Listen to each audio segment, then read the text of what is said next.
Hey friends, 10-minute Tuesday time. The importance of listening to yourself is the topic for this week.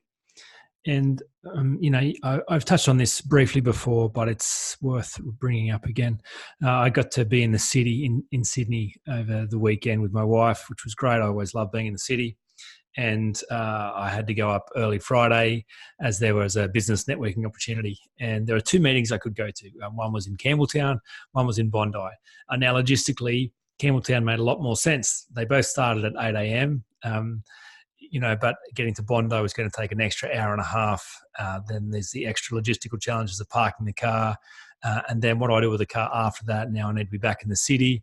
Normally I park the car at Beverly Hills and catch the train in, but if I've got the car on Bondi, the other side of the city, I'm going to have to then find parking in the city, blah, blah, blah. Logically, it made sense to go to Campbelltown. Yet every time I thought about that decision, something inside me said, Jamin, can you please go to Bondi? And spoke about it with my wife and logistically it makes more sense to go to Campbelltown. Jamin, can you please go to Bondi? Went to click the Campbelltown link. I'm going to Bondi. Bondi wins. I'm driving to Bondi on Friday morning and, kind of questioning this whole decision. Was it the right decision? Why did I want to go to Bondi? I could have gone to Campbelltown. Campbelltown probably would have been just as good. Anyway, I'm in the car listening to a podcast from Tim Ferriss. He's interviewing Edward Norton, and it's a long conversation. And I drove past Campbelltown, and the conversation's just kind of warming up. So I get this extra time to really listen to two wonderful human beings talking about amazing things. And I'm just so blown away by hearing Edward's story around the process of script writing for his latest movie, which is Motherless Brooklyn, an adaptation from a book of the same name written 20 years ago. And he said the process took 8 years.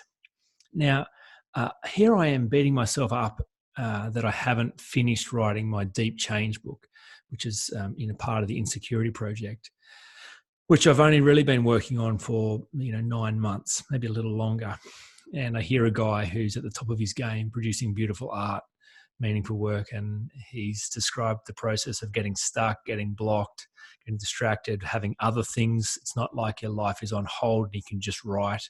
There are competing projects, and it took him 8 years. And I was just astounded to think about how much of a hurry I've been in and how frustrated I've been that I haven't solved that problem yet.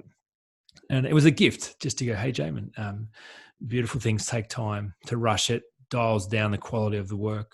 This is an important job and an important contribution. So make sure you get it right. Take the time that you need.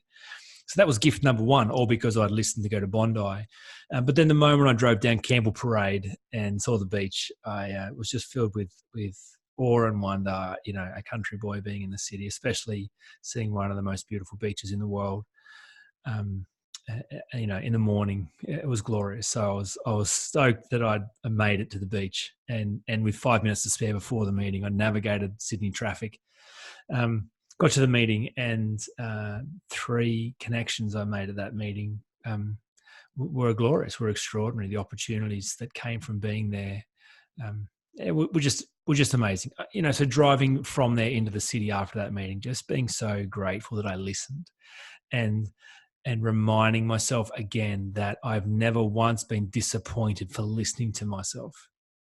That whether it works out exactly as I think it's going to work out or not, that listening to myself is a beautiful gift, and it is a life-giving gift, and that it is something that I want to align myself to again and again and again. Rapport with self is everything. If you want to fully become an adult, it is actually about developing this beautiful relationship with yourself. That becomes the most important relationship. If you're going to be self-sufficient, if you're going to be able to reference your own opinion, if you're going to trust your own judgment, if you're going to take your own advice, if you're going to be the problem solver in your own world, if you're going to be your own refuge, well, that's going to require a high level of internal communication. And listening is an essential part of all communication. So if you're someone who has not done particularly well at listening, and maybe even the idea of listening to yourself sounds foreign and strange, here's 3 ideas to help you think about that today. And the 3 ideas are just as relevant to those who are more more comfortable in the listening space and more rehearsed at building their relationship with themselves. So the first of the three ideas I'd share with you, and these are the ideas that have worked for me and I continue to practice, is number one, intention. So as I was driving back to the city, I renewed my intention and agreement that listening to myself is the way that I will live. I will find a way to listen.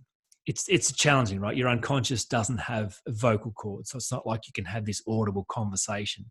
It requires you to really desire to hear. If you're just flat out doing what everyone else is doing, listening to the myriad of voices, the noise, the constant stream of data and information and advice that's given from outside of you, well, of course, the still small voice inside of you gets shut down and ignored. But if your intention is to separate yourself from the noise and to come away and to make space to listen, well, then you do find a way. You find a way through a dream you have, by a movie you're watching, in a conversation you have with someone else, in a song you're listening to, in a feeling, this sense of intuition, which is this other sense, this way of knowing. You're not even sure how you know that you know, but every time you act on that knowing, it's life-giving, and you kind of get to feel this pattern of living and communication, which is the second intention, to develop your own communication language and pattern. Because it's a bit abstract, because it's a bit obscure, because you can't write a letter to yourself or have a verbal, audible conversation, it does require you to understand and open and develop communication channels. So some of you have probably heard me talk about when I get a tight ass, when I get tension in my piriformis muscle.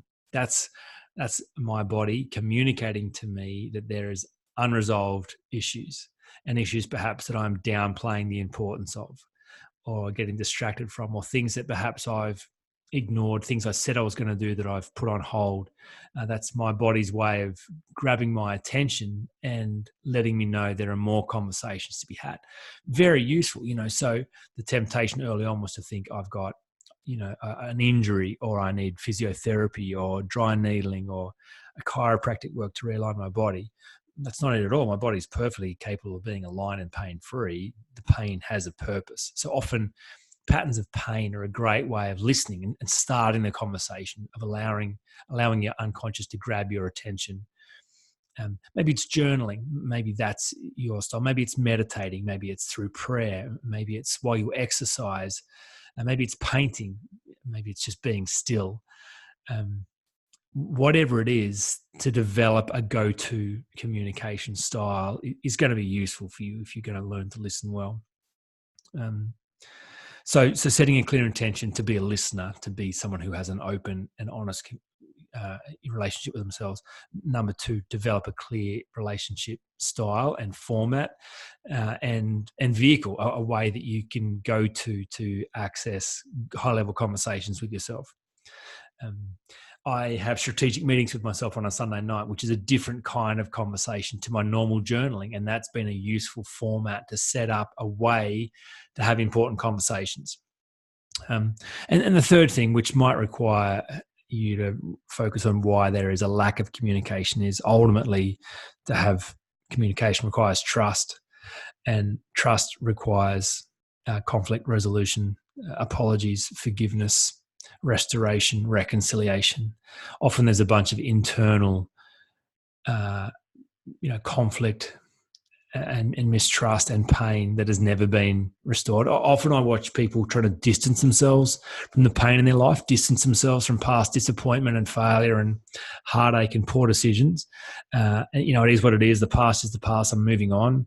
But if you don't find a way of reconciling your past, it does become a residual loss inside you and diminishes future hopes and dreams. So there is some work to do. There are apologies to be made between your head and your heart and your mind and your body, your unconscious and your conscious, where you've kind of acted in a way that hasn't been in your overall best interest. Maybe you've ignored intuition, or you haven't listened to a dream, or your own subconscious tried to warn you about something and you listened to someone else instead and maybe you went to Campbelltown instead of going to Bondi.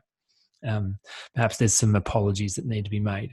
But the cool thing is relationships can be restored. Relationships with people can be restored, and relationships with yourself can be restored. You've probably seen my 4 stages of good apology, of effective apology. I'm practicing that. Well, my daughter's practicing that at the moment. She could use some extra practice. So if you see her, ask her about how she's doing with the 4 stages of an effective apology. But if you want that framework, just reach out and I can send that to you if you haven't already seen it or heard it from me. But that's an important final step, just to make sure there's trust, you're on the same team, you can work together, then the lines of communication are open. So the importance of listening to yourself, I think it's an essential part of doing life well. And it is a big part of the Insecurity Project, because it's a key part of being an adult and giving yourself full permission to flourish. Hope that's useful. I'll talk to you again soon.